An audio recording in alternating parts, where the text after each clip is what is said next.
ওম নমো শ্রীকৃষ্ণায়। রাধাতন্ত্রম পর্ব ৩। কৃষ্ণ কৃষ্ণ এই পদের অর্থ জগন্ময়ী মহামায়া হরে, এই শব্দের অর্থ প্রকৃতি পুরুষাত্মক ব্রহ্ম। হরে রাম এই শব্দার্থ জ্যোতির্ময়ী প্রকৃতি। রেফ সাক্ষাৎ ত্রিপুরা সুন্দরী। মকার সাক্ষাৎ জ্যোতির্ময়ী নিত্যাশক্তি। বিসর্গে কুলকুণ্ডলিনী শক্তি বোধ হয়। রাম রাম এই পদ শিবশক্তি জ্ঞাপক। হরে হরে এই পদে উভয় শক্তি বুঝায়। হে সুতশ্রেষ্ঠ, এই মন্ত্রের আদ্যন্তে প্রণব যোজন করিয়া যে সাধক ১৬ বার মাত্র জপ করে, সে মহাবিদ্যা বিষয়ে বিশেষ জ্ঞানবান হয়। হে সুতশ্রেষ্ঠ, আদ্যাশক্তিযুত এই দীক্ষা সকল দীক্ষার প্রধান।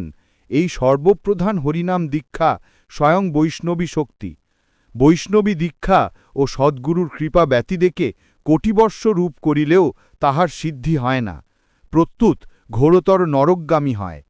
হরে কৃষ্ণষ্ণ ইত্যাদি মন্ত্রান্তর্গত ষোড়শ নাম ও দ্বাত্রিংশাক্ষর মন্ত্র আদ্যন্তে প্রণব যোজনা করিয়া জুরূপ করিবে।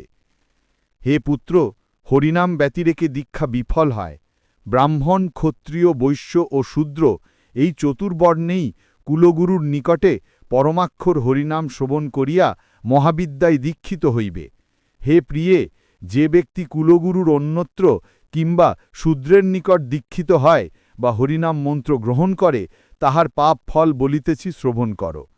যদি শূদ্র শূদ্রাণীর নিকট মন্ত্র গ্রহণ করিয়া মহাবিদ্যায় দীক্ষিত হয়, তবে তাহার শতলক্ষ বর্ষ পর্যন্ত মহাঘোর নরকে বসতি করিতে হয়।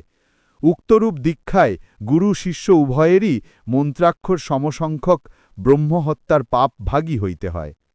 হে পুত্র, বাসুদেব প্রসঙ্গক্রমে দীক্ষা বিষয়ে কিছু বলিতেছি, শ্রবণ কর। আমি তোমার নিকট প্রসঙ্গক্রমে দীক্ষা বিষয়ক সমস্ত ক্রম বলিব। এই পূর্ব প্রতিশ্রুত বিষয় বলিতেছেন। ১৬ বর্ষ প্রাপ্ত মাত্রেই সুসমাহিত হইয়া দীক্ষা কার্য করিবে। যদি ১৬ বর্ষ মধ্যে কুলগুরুর নিকট মন্ত্র গ্রহণ না করে, তবে ১৬ বর্ষ গতে হরিনাম দীক্ষার অধিকার থাকে না। তাহার সেই হরিনাম দীক্ষা বৃথা জানিবে। অতএব ১৬ বর্ষ মধ্যেই যত্নপূর্বক হরিনাম গ্রহণ করিবে, অন্যথা তাহার সকল কর্ম পশুকর্মের ন্যায় নিষ্ফল হয়। হে বাসুদেব, পরম রহস্য বলিতেছি, শ্রবণ কর। হে সুতশ্রেষ্ঠ, সভাতে কি অন্য যে কোনো স্থানেই হোক, সর্বত্রই হরিনাম প্রকাশ্য। এই হরিনামাত্মিকা মহাবিদ্যা কদাচিত গুপ্তা নহে। হে পুত্র, তপোধন, অসুচি কি সূচি, গমনশীল কি স্থিতিশীল, অথবা শয়ানী হোক, সর্বদাই মহাবিদ্যাকে ধ্যান করিবে।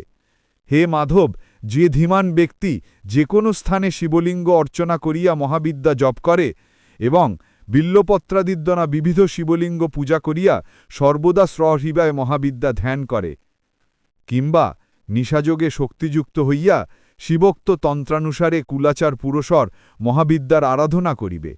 হে পুত্র, যে ব্যক্তি সর্বদা কুলাচার রত হইয়া আরাধনা করে, তাহার বিদ্যা সিদ্ধি হয়। কুলাচার ব্যতিরেকে কখনোই তোমার সিদ্ধি হইবে না। ত্রিপুরা কহিতেছেন, হে পুত্র মাধব, পরম রহস্য ত্রিভুবনে সুগোপ্য। অতি মনোহর আমার বাক্য শ্রবণ কর। হে বৎস, অতি মনোহর কথা তোমাকে বলিব, এবং আমার হৃদয়ে বাসিনী যে অতিচিত্র বিচিত্রিতা যে মালা আছে, তাহাও তোমার নিকট প্রকাশ করিব। বেদস্বরূপা সকুসুমের ন্যায় অতি লোহিতা মাণিক্য নির্মিতা মালা আমার হৃদয়ে সদা বিরাজিত আছে। এই মালা নানারত্ন প্রসবিনী ও হস্তিশ্বর রথ পদাতি প্রদায়িনী। কৌস্তভমণি নির্মিত যে মহামালা অধোভাগে বিরাজিত আছে, তাহার নাম হস্তিনী মালা। এই মালা সদা আমার দ্যুতিস্বরূপিণী। অন্যা যে পদ্মমালা, তাহা সদা আমার হৃদয়ে বিরাজিত আছে। রাধাতন্ত্রম পর্ব ৩ সমাপ্ত।